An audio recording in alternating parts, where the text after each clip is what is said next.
My name is Alejandra Almuelle, and this is Circular Body. My main medium is clay, but for this show, I have incorporated other materials like graphite, paper, thread, beeswax, and resin. One of the things that I love about showing at women their work is because it's not a commercial gallery, it encourages to be more experimental. This exhibition gave me the opportunity to explore ideas that I had or small words that I had and scale the size of them. Clay is a very, very, very malleable medium, but it's also, it pushes you back. And in that way, clay also make you. You know, it's like a back and forth, it's a conversation. So it's like I feel like I don't master. The presence have to come. And it's as if you are looking for it. And there's miss, and all of a sudden you hit it. And it's like an encounter. And the feeling that I have is like, nice to meet you. You have to be listening. And it's the same with the space. You know, when I came here, it's like I presented myself to the space and asked. You know, because it's like you are working with something. I wanted to install this work in a way that it will hold a space for the viewer, a meditative space. This is how I feel about art. The substance is not in the art itself and the work itself and the object of art, is to what it's pointing to. And as a viewer, you need the space for that to happen.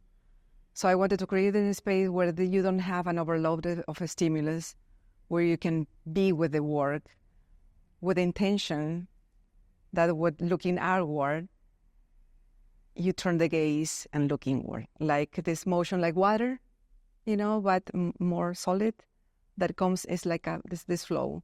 So picture Earth like moving like, you know, and so we in and out.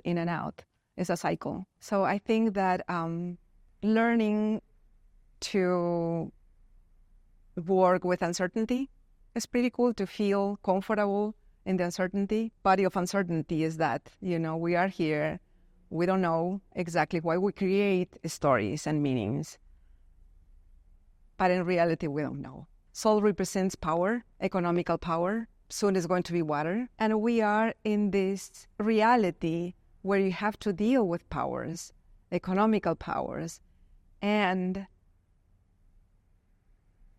the existential inquiry of who we are and what are we doing with this and how do we navigate these power struggles. They are together, but they are not relating to each other. They are kind of like separate from the other ones. Mano de Batán is the stone where you grind, mainly corn. This is in honor for the hand labor, for all the people that pick our food. And it's all the people that show me how to work with hands. It implies be productive. And that is what we have created, you know, productive human beings, you know, and not necessarily is what we want to do, but we are being forced. And so we are grinding the body of becoming. I mixed 3D head and the 2D bodies. So I was piecing one foot here and one arm. The realization that we are composites of people that affect you, people that become you, things that you inherit from family. So we are kind of pieced together. And there is also the commentary of walking away from the binary, gender binary, male and female, which I think it was important to do. For the body of record, I pierced the paper and took my sketchbook, and I was sewing something on the pages, and puncturing the paper was so satisfying and beautiful, and it was leaving an imprint in the other side.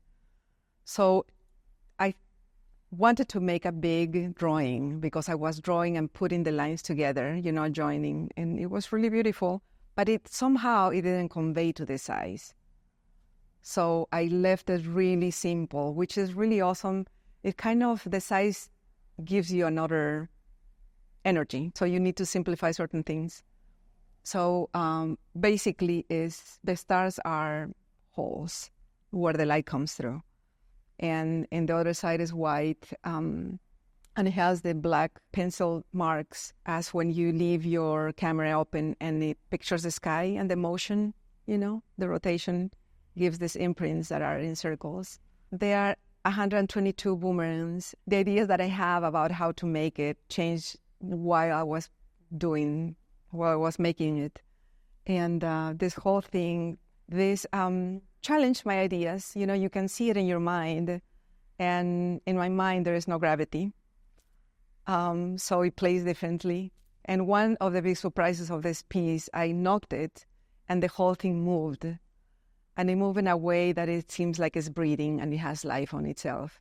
The body of temporality, it's made with clay. You squeeze clay in your hand, and this is the imprint that you get when you squeeze and open your hand. So it's in between these gestures that we live, basically. It's like to hold and release, to receive and to give, to become attached and let go.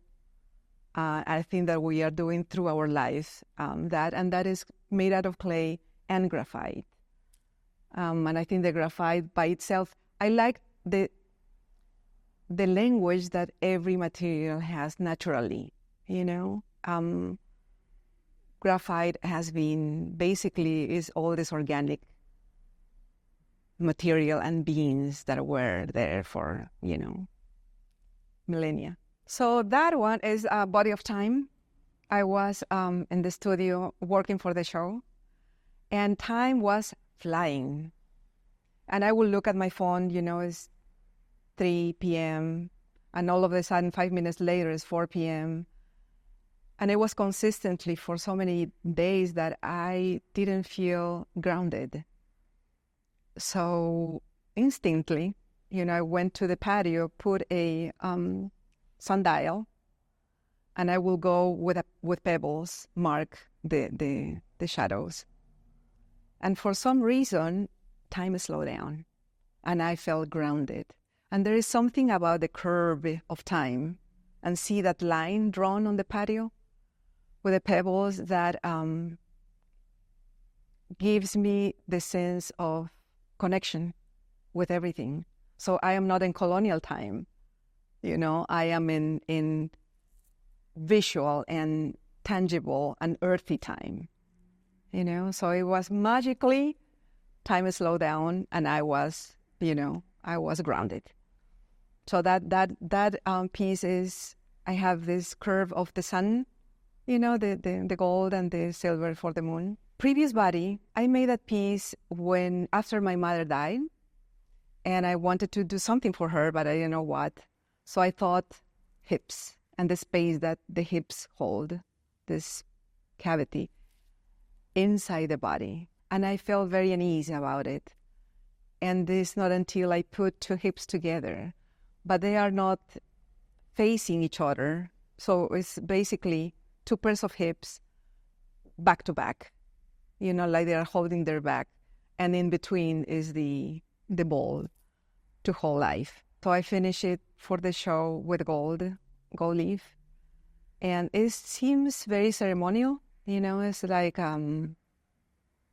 it's holding a space. And that is something that I wanted to, for the show, is hold a space. I think that art, like philosophy, in a way, they are very similar.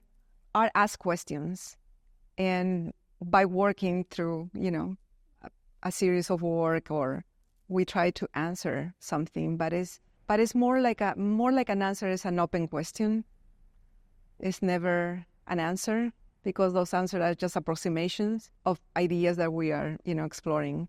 Not as a visual language, but as a concept, as humans, right? So it comes through the work as questions. So if you